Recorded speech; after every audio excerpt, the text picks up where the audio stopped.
Жаңылык, урматтуу Москва шаарында эмгектенип жүргөн мекендештер, ар күнү арзан баада, салууну жумшак, Wi-Fi интернет менен жабдылган автоунаалар Москвадан Казакстан чек арасына каттоодо. Көп жылдан бери айдоочулук кызматты көрсөтүп, элдин батасын алып, жумшак мамиле менен кызмат кылган кыргыз жигиттери жолдо ар кандай жагдайларга жардам берүүгө, узун жолду кыскартып, көңүлдүү жана өз убагында алып барып келүүгө толук шарт түзүп берет. Эң башкысы бир машинанын салону.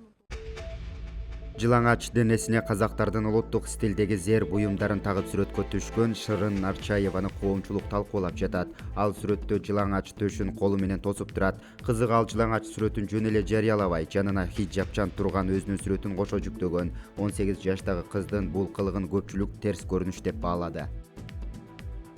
Чиус, меня зовут Нарчаева Ширин, мне 18 лет.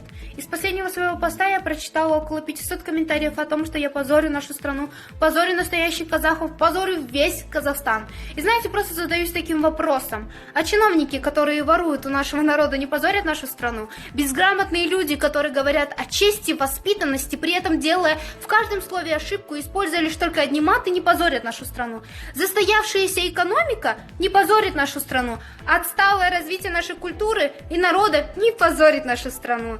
Слушайте, в Инстаграме очень легко обзывать, посылать куда подальше 18-летнюю молодую девушку. А будет ли вам легко подойти к человеку из органов, состоятельному человеку, который ворует у народа, берет взятки, сказать ему: слушай, ты позор нашей страны, ты уят. Да нихуя вы не сможете. Хотн кысып отырасыңдар.